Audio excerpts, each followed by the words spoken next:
इतिहास की अनूठी दुनिया में आपका स्वागत।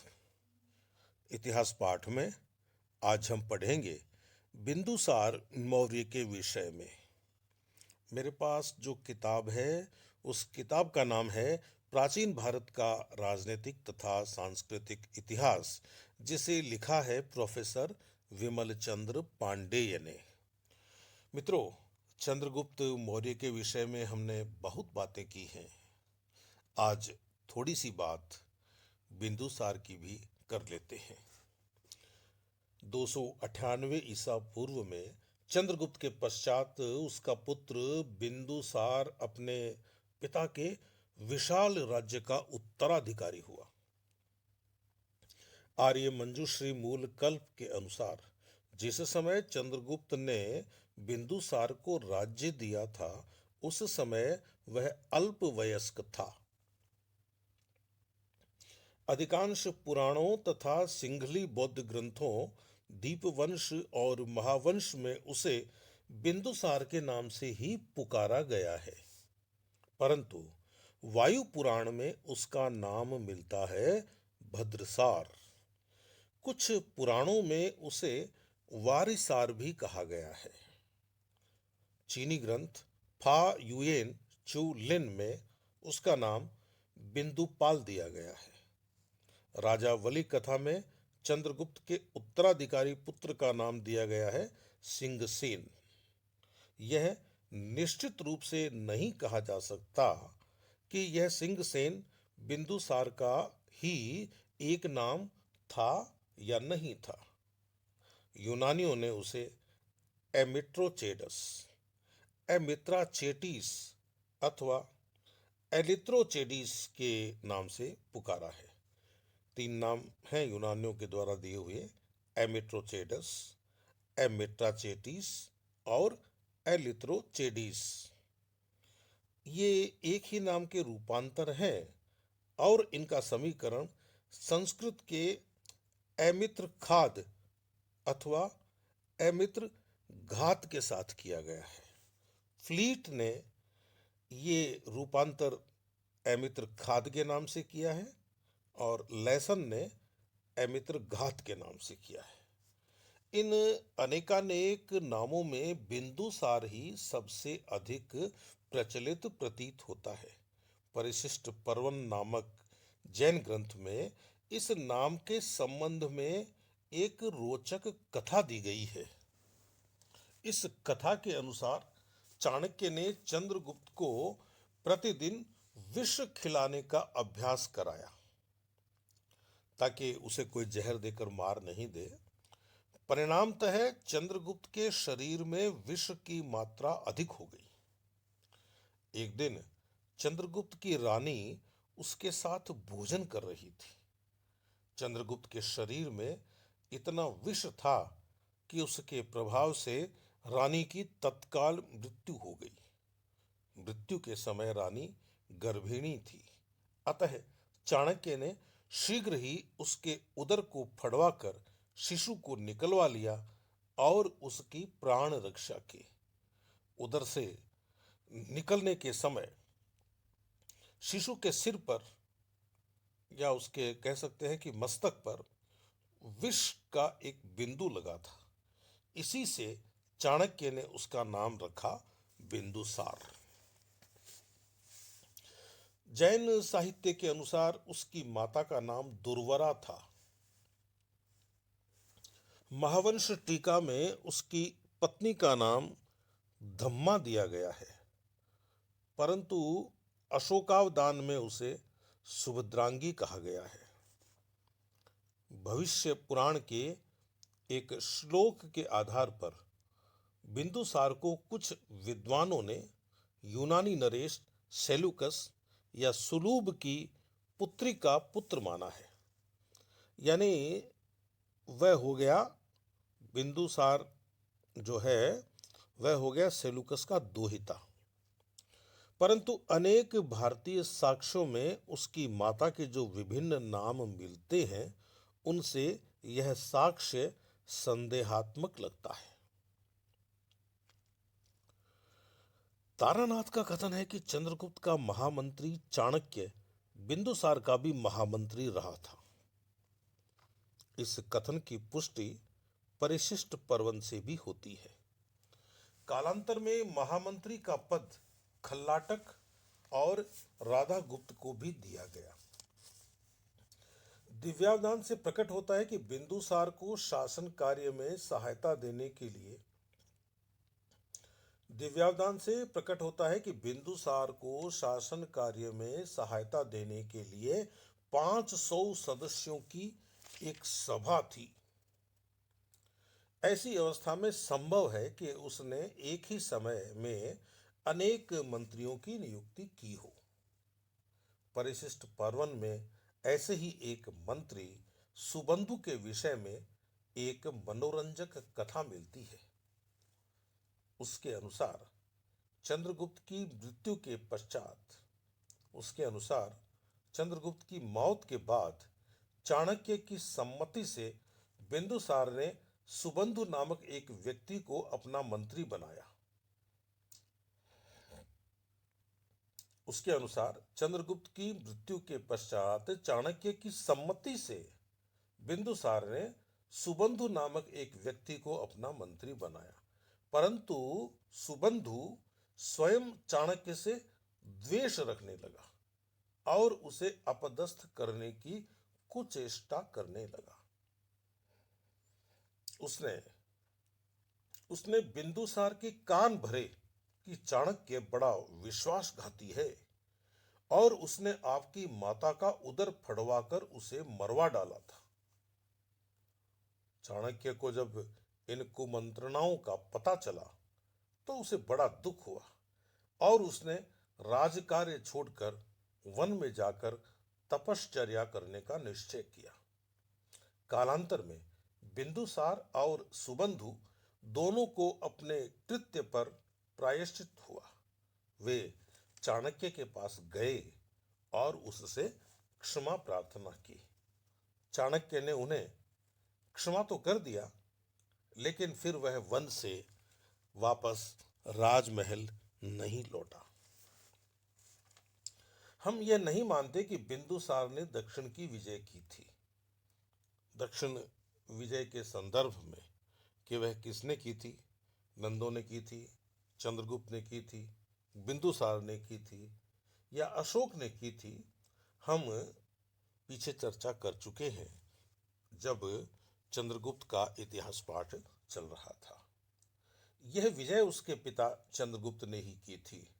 वहां भी हमने यही प्रस्थापना की थी कि दक्षिण है वह चंद्रगुप्त ने जीता था।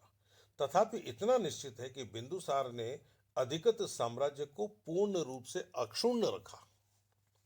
संभव है कि इस अक्षुण्णता को कायम करने के लिए उसे कुछ काम करने पड़े हों, कुछ विद्रोहों का दमन करना पड़ा हो।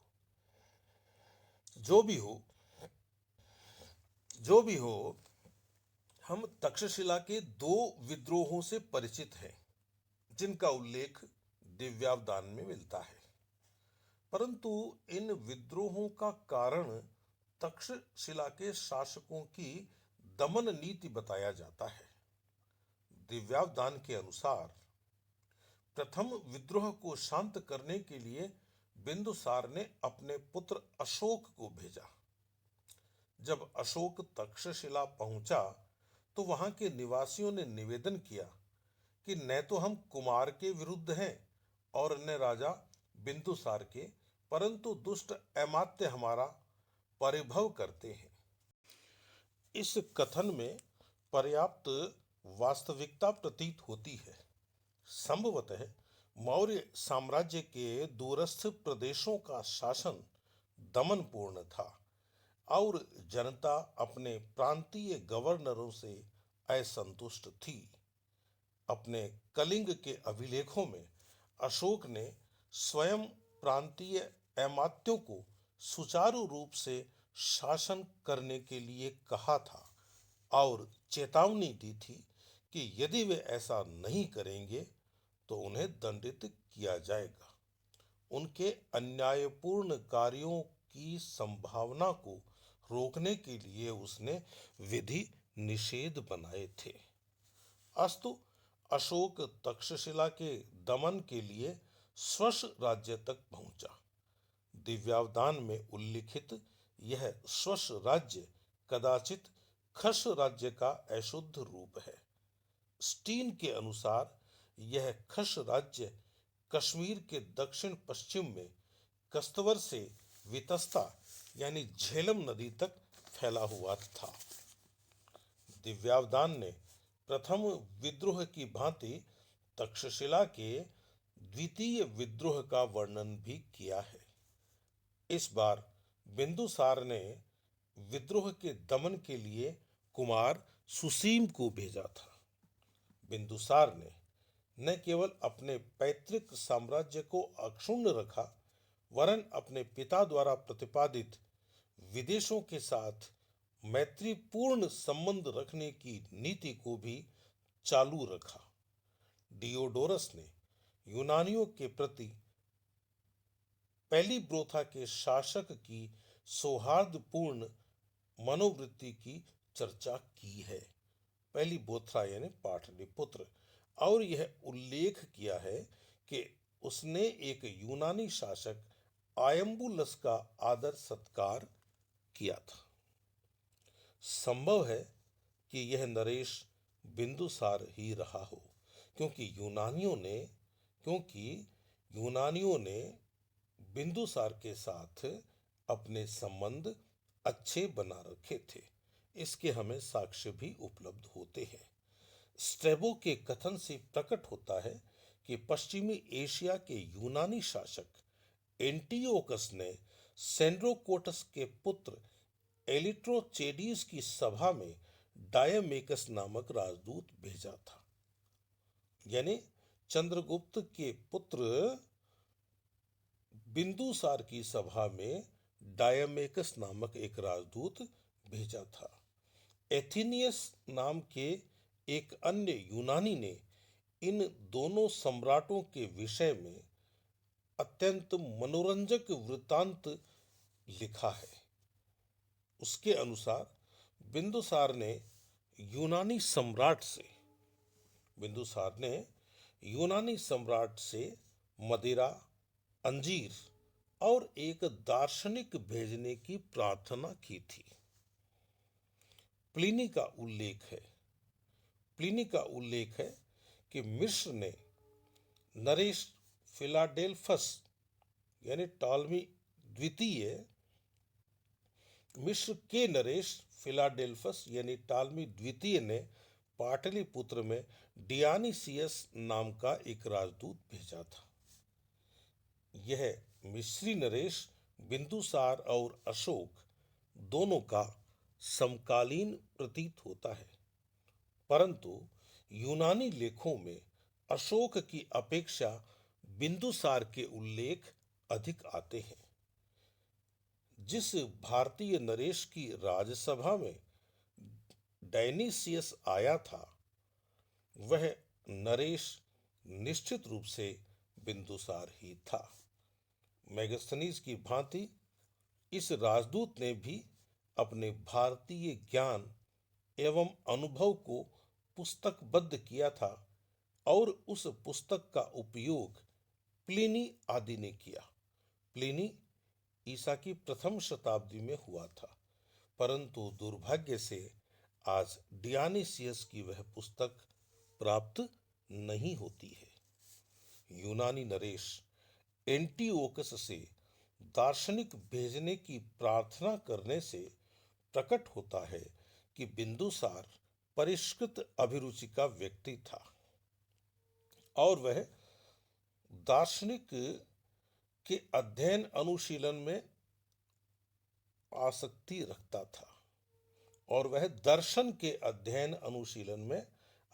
रखता था और एक प्रकार से वह दार्शनिक ही था।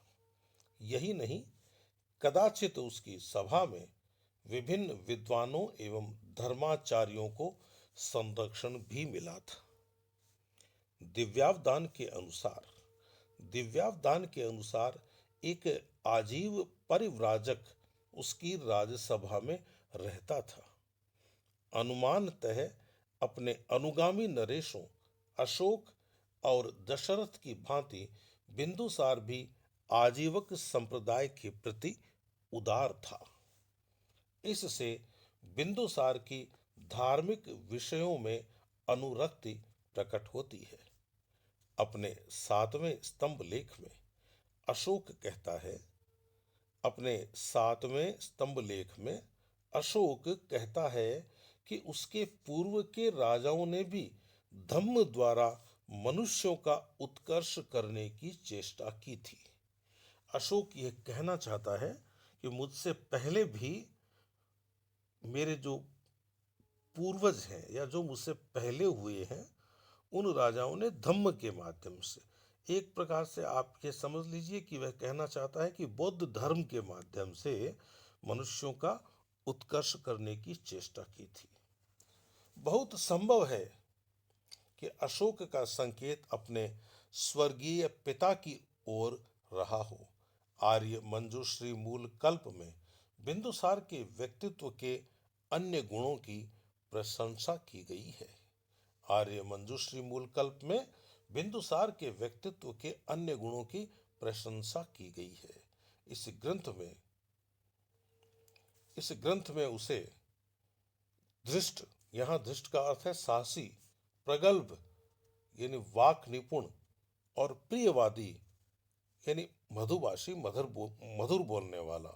तो इस ग्रंथ में उसे धृष्ट, प्रगल्भ और प्रियवादी यानी साहसी, वाक निपुण और मधुभाषी कहा गया है। पुराणों के अनुसार बिंदुसार ने 25 वर्ष तक राज्य किया, अतः उसका शासनकाल 298 ईसा पूर्व से लेकर 273 ईसा पूर्व तक रहा। तो मित्रों, यह थी थोड़ी सी बात बिंदुसार की।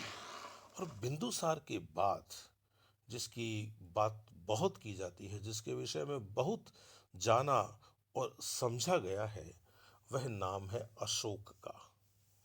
तो हम अगली मुलाकात में अशोक की बात करेंगे, अशोक की चर्चा करेंगे, अशोक को पढ़ेंगे, अशोक को समझेंगे।